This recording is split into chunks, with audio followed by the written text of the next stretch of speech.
It takes over 40 gallons of sap to make just one jug of real maple syrup.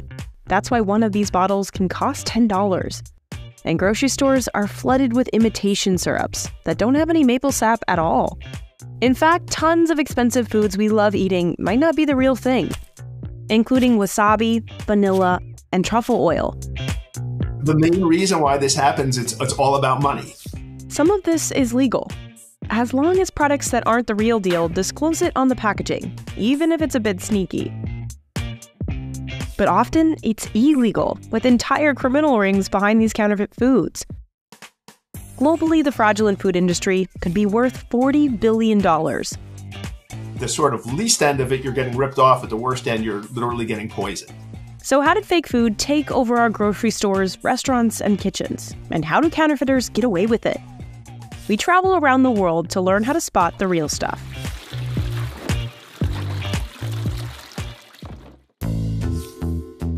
First up, truffles.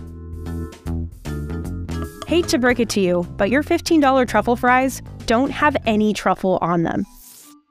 What is called truffle oil is entirely made in a laboratory, has nothing to do with mushrooms. Real truffles are pricey and rare, and they need specific conditions to grow, usually in places like Italy and France, or here in the UK. Truffles are always found with trees, and they have to be the right type of trees. Under the ground, the truffle is just the fruiting body, so in equivalent of an apple. We used to train pigs to find the fungi, but now mostly dogs do the sniffing. Good boy, thank you, good boy, come. So he's told us it's there, it's still in the ground, so do I want to take it out of the ground or not? It all depends on if it's ripe. If it's unripe, there's no point in having it. So the nose comes into play and we actually sniff the ground for it. Yeah, that's a nice one. Yeah, that's probably about 70, 80 grams. Once the truffle is out of the ground, the clock is ticking. It's just sort of slowly going to degrade over time. People have learned how to farm truffles successfully. About 80% of the black truffles we consume are now cultivated, but it can still take as long as 6 years to grow them, and most attempts to farm the most expensive white truffles have failed, which is why they're so pricey and often counterfeited. Since truffles are hunted in the wild and delivered in labelless bags, it's easy for fraudsters to swap them out for cheaper ones without getting caught. But truffle oil might be the trickiest. It's usually just olive or sunflower oil with a touch of a synthetic compound derived from petroleum called 2,4-dithiapentane. It contains the same aromatic component of foot odor. That's why you get that earthy taste and can sometimes smell gas. Anything with a truffle flavor added to it is really problematic. Truffle is not a product that lends itself to being either made in oil or steeped in oil. You can tell it's artificial when you see words like truffle flavoring or aroma on a package. The most foolproof, though, see it shaved right in front of you. It should look like a truffle, look like a mushroom product. Maple syrup is another tricky case. One food fraud lawyer we spoke to estimated as much as half of what's labeled 100% maple syrup might be fake. Real maple syrup is tapped from trees. Canada produces 85% of the world's real supply. But the US set production records in 2022 thanks to brands like Sapjack out of Vermont. The company steam heats its sap. Then machines filter and bottle the syrup, usually within 6 hours. It takes about 44 gallons of sap to make just 1 gallon of real maple syrup, which is why real maple syrup can cost about 6 times more than pancake syrup. The imitation kind is often a mix of corn syrup, high fructose corn syrup, caramel color, and added flavorings. This kind of syrup isn't illegal, and you can tell it's not real maple when you see words like pancake syrup or table syrup on the label, while the authentic kind will say 100% or pure, and have just maple syrup on the ingredients list. But there's a more nefarious kind of syrup fraud. The FDA says companies have previously bottled up fake syrup, labeled it 100% real syrup, and pocketed the profits. And that's illegal. In that case, it might be best to look at the consistency. Real syrup is often thinner than fake corn-based syrups. Wasabi is probably the most widely faked food on our list. It's estimated only 1% of American wasabi and 5% of Japanese wasabi is real. Most of it is actually a mixture of horseradish, a sweetener, and a food starch. It's just funny to me when people say, like, oh, I love wasabi, I love sushi here. And I'm thinking, like, well, you've never had good sushi and you've never had any wasabi, but, you know. The FDA doesn't have specific guidelines for the term wasabi, so only its rules on labeling would apply. As long as the ingredients list is accurate, it's legal to label something prepared wasabi, even if it's just horseradish. Not going to make you sick to eat it, it just doesn't taste as good. Real wasabi is related to cheap veggies like horseradish, cabbage, or broccoli, but it can cost nearly 30 times more. For one, there's way more demand than supply. Wasabi is surprisingly rare. It's considered the hardest plant to farm commercially in the world. It grows naturally along Japanese mountain springs, where the temperatures are mild and there's enough shade and gravel soil. The Wasabi Company, based in the UK, is the first commercial grower in Europe. The company has recreated the conditions of Japan, but it still takes 18 months before the plant is ready for harvesting. The harvesting will be done by hand, and then it's a laborious process to break it apart, the whole plant, and then clean up the rhizomes. There's no machine that's going to help you pull this out of the ground and trim it up fit for the sushi counter. This is a stem, and we get our special grater, which has very, very fine teeth, and you can see that it doesn't have any holes on the back. We're not after really grating the wasabi, we're after pasting. This can cost $319 per kilo. And if you're not seeing it grated fresh in front of you, then it's very unlikely it's fresh wasabi. So what does real wasabi look and taste like? It should be chunkier and have a gritty texture, whereas horseradish-based wasabi will be smooth. And the real stuff actually doesn't have as spicy of a kick. It's more subtle.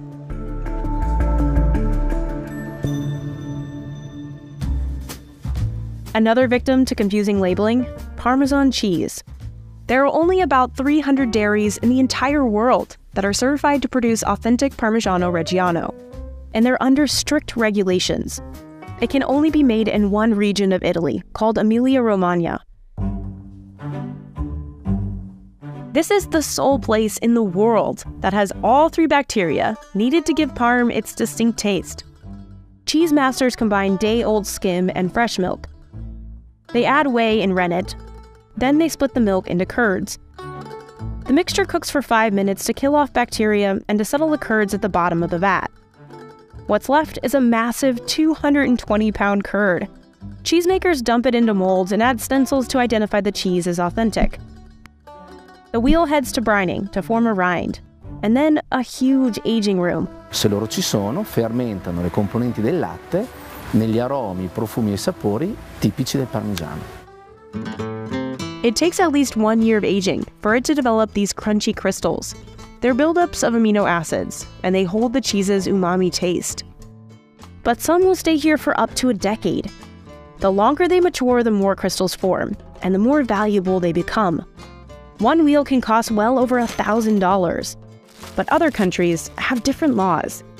In the US, you can legally call something Parmesan without following the strict Italian rules for Parmigiano Reggiano. For example, American Parm can be aged for only 10 months, whereas in Italy, at least a year is required. But grated cheese is even further from the real thing. In the US, producers are allowed to mix in fillers like rice flour or cellulose, commonly obtained from wood pulp.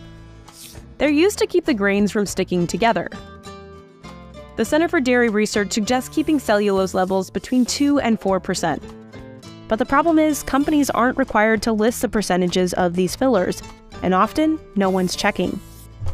In 2016, Bloomberg reported Walmart's Great Value 100% Parmesan had 7.8% cellulose, nearly double the suggested limit. Some 50 lawsuits were filed alleging the labeling was misleading, but a judge dismissed them all. But there's a more nefarious kind of parm fraud, where criminals label counterfeit cheese as real Italian Parmigiano Reggiano. Estimates put these illegal sales at $2 billion each year. Phony cheeses are hurting the real Parmigiano industry in Italy. They lose market share and value. Half the people in Parma's life depends upon the Parma ham or Parmesan cheese industry. And so there's a big impetus to protect that. So while you're standing in the cheese aisle, how do you make sure you're grabbing the authentic parm? Well, first, maybe don't buy those shakers. Each chunk of the wheel will have a part of the words Parmigiano Reggiano spelled out in dots.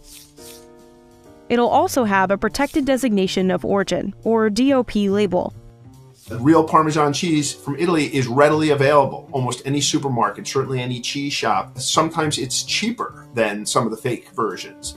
The other tell is taste. Parmigiano Reggiano, depending on the age, will have those crystals that pack a fruity and nutty flavor. Just like Parmesan, vanilla can have some confusing labeling. It's estimated just 1% of all vanilla products in the world are real.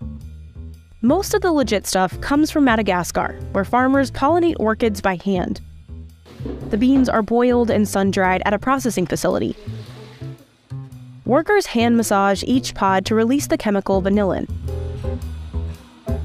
The beans then soak in a mixture of alcohol and water to make the extract. The whole thing is laborious and expensive. So in the US, many brands sell imitation versions using lab-made vanillin.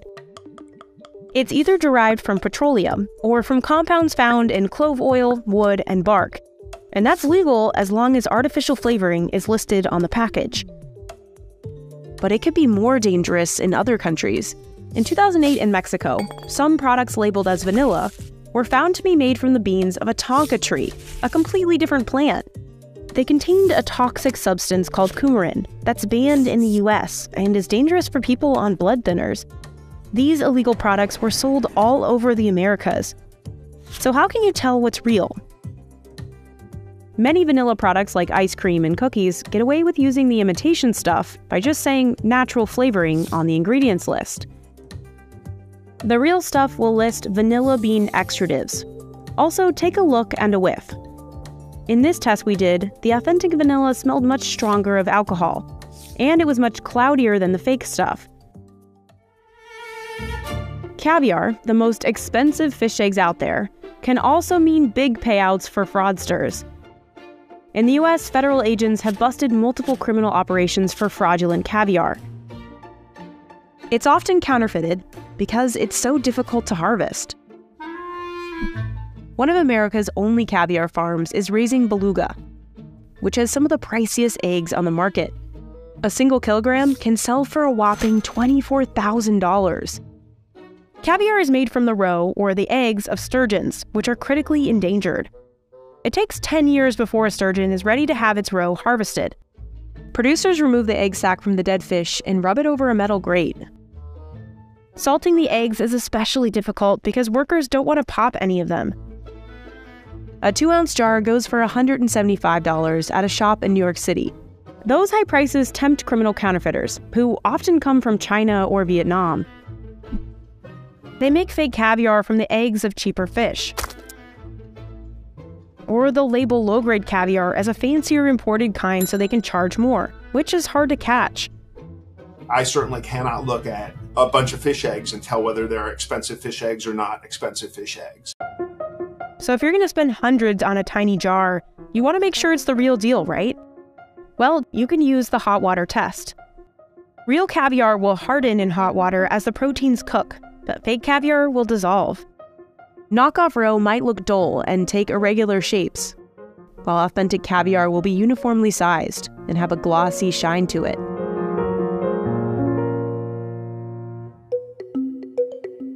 Fake honey is even more widespread. A third of what's traded internationally is adulterated or completely fake. I feel it's the biggest secret food fraud that has ever been perpetrated globally. I really do.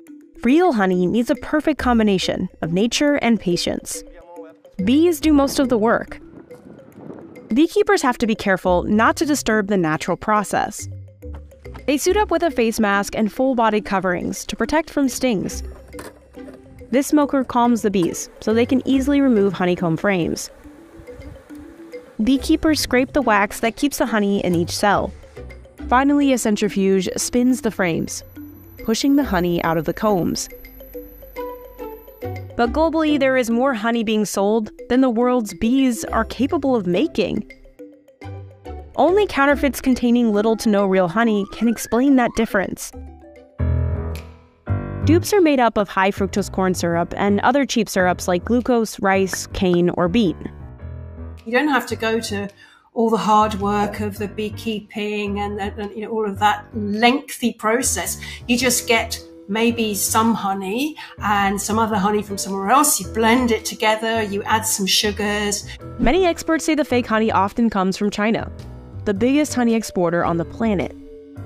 Fraudsters in China market sugar syrups that will outsmart lab tests if added to honey, or they'll filter out all the pollen, making it impossible to trace. This stuff that's being shipped out of China technically isn't even honey. You're looking at that honey going through so many pairs of hands. So there are many, many opportunities for it to be bulked out with cheaper sugars. In 2013, the U.S. Justice Department busted 2 American honey importers in one of the biggest food fraud cases in U.S. history. In what's now called Honeygate, they routed sham Chinese honey laced with antibiotics through other countries to avoid import fees. Both had to pay millions in fines. But Sarah does have a few tips. First, avoid any label with the word blend. The very act of processing honey, that damages honey irreparably. Even if they're not adding anything, they're corrupting that honey and they're making it worthless, just a worthless jar of sugars. She says your best bet is to buy raw honey from a local producer at a nearby farmer's market and be willing to pay a little bit more. If you're going for the cheap end of the market, you're going to get an awful lot of fraudulently produced honey. Olive oil also tops our list of frequently faked foods. Authentic extra virgin olive oil has to be freshly squeezed from ripe olives.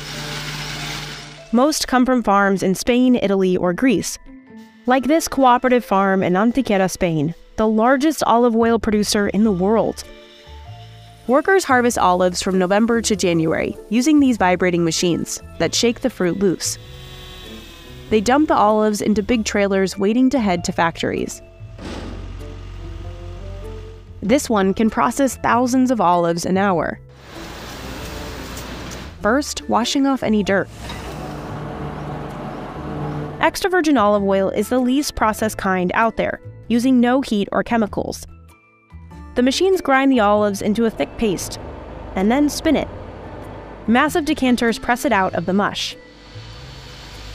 The factory pumps the oil into storage and finally into bottles. This is one of the most expensive cooking oils in the world, selling for over $10 a 17-ounce bottle. And it's easy to imitate, so criminal rings making fake oil have thrived since ancient Rome. Some fill up these bottles with cheap soybean or vegetable oil. Others mix in lower-grade olive oil but still label it as extra virgin. If you hold a bottle of olive oil up to the light in the supermarket, you can't tell if it has corn oil in it or not. Some are so organized, they have their own supply chains, from farms to bottling facilities, like this ring in Italy that Europol busted. So how do you know what you're buying is real extra virgin? If it just says virgin, if it just says olive oil, if it says olive oil blend, if it says light olive oil, it's not an olive oil that I would buy. You don't want to buy anything that's not extra virgin. They don't leave those words off on purpose, right? Plus, if it's $3 a bottle, Larry says it's too good to be true. The pressed-on date is also important. European oils are harvested in the fall and winter, so if you're buying a Spanish olive oil in August, it's nearly a year old. Larry says it starts losing flavor after a year or 2, so you never want a pressed-on date that's more than 2 years old. You could also smell it.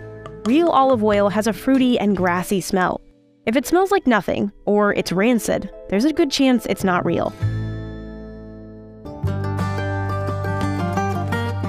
This is real Wagyu beef, but what's popping up on menus across the US probably isn't. Wagyu literally means Japanese cow, and it refers to 4 main breeds. The Japanese government tightly regulates how these cows are raised to control the quality of their meat. A popular type of Wagyu is Kobe beef, which comes from the area around Kobe, Japan. The steers, or castrated bulls, are fed a strict diet of rice and corn. Foodies love their meat for its tenderness, sweetness, and distinct marbling. As of 2019, a pound of Wagyu could cost up to $200. The cows themselves could sell for as much as $30,000. That can be more than 10 times the price of Black Angus cattle. And Japan only exports a few thousand tons a year, so Wagyu in American restaurants isn't always up to Japanese standards. Most of the Wagyu cattle in the US have also been bred with other, hardier breeds that can handle environments like the dry heat of Texas, so their meat isn't 100% Wagyu. According to USDA rules, Wagyu cows only need to have one parent with at least 93.7% Wagyu genetics, so they could have as little as 46.9% themselves and still be called Wagyu. The USDA isn't responsible for what goes on at restaurants, so they can more easily get away with listing something as Wagyu on a menu when it might not be up to snuff. Arby's made a new burger, upgraded it with rich, juicy Wagyu beef. Take this commercial for Arby's Wagyu burger. In the fine print, you'll see it contains only 51% American Wagyu. So how can you make sure your $300 is getting you an actual Wagyu steak? Well, first, you can look at it. The fat in real Wagyu is evenly distributed. The marbling is distinctive with thin, intricate white veins. Also, Larry says Kobe would rarely, if ever, be served on the bone, and it doesn't make the best burger because it's too tender to be formed into patties. If you're still not convinced, you can ask to see the Wagyu's certificate of authenticity, or look for this bronze statue in restaurants authorized to sell Kobe. You might be surprised to learn even your coffee could be phony. You could just be brewing up a bag of inferior beans marketed as some more expensive ones. Or it could be something completely different, ground acorns, barley, or wheat. Coffee is big, big, big business. And historically, it has been cut with anything that's brown. Burnt paper, burnt corn, sawdust. That's because growing coffee is expensive and labor-intensive. Farmers need to harvest more than 1,500 of these cherries to make just 1 pound of coffee beans. And they have to do it fast. We have to do something with it immediately. It only lasts 24 hours. Workers have to handpick the berries, avoiding unripe ones. Then they load only the ripe ones into 100-pound bags. The skin is removed and the 2 seeds inside are dried out and roasted. Large-scale farms can produce cheaper coffee picking the whole tree and processing ripe and unripe berries together. It's not illegal, but it hurts quality. What is illegal? When counterfeiters bag up cheaper beans, slap on a fake label, and fool customers into paying more. Or when they fill a portion of a bag with cheaper coffee. And they get away with it because coffee's origin is so hard to track. You have thousands and thousands of really small producers around the world who pick their beans, and then they're put into trucks, and then they're put into containers, and then they're put on boats. There's so many points along those supply chains that somebody has the opportunity to tamper with products. But you can do your due diligence. Buy from reputable sources. Verify the origin of your coffee. Look for certifications like from the Specialty Coffee Association on the packaging.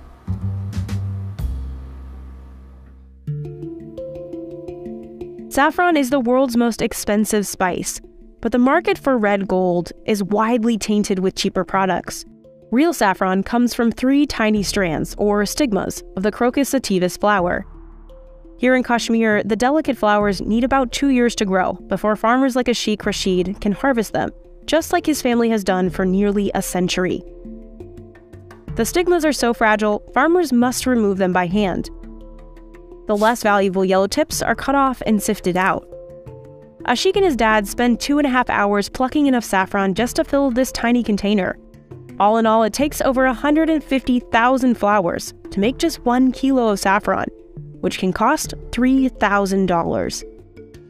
With those prices, counterfeiters can earn big bucks if they dupe buyers. It's even been reported criminals earned millions passing off hay, horsehair, coconut filaments, or roots as saffron. To stop the influx of imitation saffron, the local government launched this trading center. Farmers can authenticate their crop and get a GI tag. But the center has barely scratched the surface. So how can consumers make sure they're purchasing real saffron? You can do a water test. Threads of saffron are put into water or milk. It should give very slowly release a yellow color and not an instant coloring of red or orange color. And that is a purity test for saffron. The threads of fake saffron will also easily disintegrate, while real ones will hold their form. And then there's the price. Paying more for products does not assure their validity, but paying less kind of assures their invalidity. You're not going to get cheap saffron. So why is all this counterfeit stuff really that awful? One is just pure economic fraud. If you buy what you think is Jamaican Blue Mountain coffee for $30 a pound and it's cheaper coffee, you've been ripped off. But then there's our health. If your extra virgin olive oil is secretly cut with peanut oil and you're allergic to peanuts, well, that could be deadly. Especially products out of China. Honey has been found to contain drugs that are banned in this country because they're known carcinogens. Authentic brands can't compete with the cheap prices of fakes. Cheap honey imports really do hamper us from selling our honey at a fair price. It's meeting implausible low price points. Beekeepers warn the fraudulent stuff could put them and millions of hives out of business. But why is this problem so widespread? And why is it hard to catch the criminals? Some criminal groups are so well structured, they operate like companies with multiple departments. They even have teams researching consumer trends to decide what to counterfeit next. In one Italian olive oil ring, the culprits hired food scientists to create recipes. The counterfeiters will then secure suppliers and set up sophisticated factories and abandoned warehouses. They operate in areas where real products are made, so their movements don't arouse suspicion. Criminals will bottle up the fraudulent product to look like real ones, down to a fake batch number. To sell their counterfeits, they often knock on restaurant doors or set up fake websites or postings. Operating virtually and shipping products through multiple countries makes it much harder to trace. Europol helped break up 40 organized crime rings committing food fraud in 2022, including an Italian gang exporting fake olive oil, a network passing off gardenia saffron in Spain, and a fake spice operation in South Africa. But with massive international supply chains, it's really hard to catch all the counterfeits. While the USDA inspects imported meat and eggs, the Food and Drug Administration is responsible for the rest, and it's estimated the FDA inspects just 1% to 2% of imported foods. And they have made very clear that they consider the drug side of their equation a higher priority, and they always had and probably always will have finite resources. I disagree with that logic because I look at the food we eat as the only drug that everybody takes every day. But even if they're caught, the punishment isn't usually as harsh as drug trafficking. This is big crime. And why not? It's huge money. It's better than dealing drugs for them because no one's going to break your door down at 4 a.m. and arrest you for selling rubbish honey. Larry says 2 things could deter counterfeiting before it starts: tougher sentencing and the use of blockchain to track the supply chain through labels. So I think the situation is improving, just not enough. I think we need clearer laws, real penalties, and real enforcement, not just a slap on the wrist. You can't legislate crime away, but you can certainly, make it tougher. But some of it comes down to the consumer. Because I think if we stop buying the really cheap, horrible product, actually, in the end, this fraud will become far less of an issue. Buy things in their whole form. You know what a lobster looks like, but you buy lobster ravioli, sometimes there's no lobster in it. And always look at the ingredient list. Because if you know how to differentiate the real stuff from the fake stuff, the decision of what you put in your body becomes yours. The consumer does have power. Though we appear to be utterly disempowered in this debate, we're not. People should not live their lives in fear of going to the supermarket. Make it your mission as a consumer to try to buy the things that are better. If you by mistake buy some really rubbish honey, it is the best hair pack in the world, hair and face pack. Just put it on your hair, slap it on your face, and because it's only about the sugars, and it's just absolutely fantastic. So it doesn't have to go to waste. You don't have to eat stuff, but you can just make it like the best beauty treatment there ever was.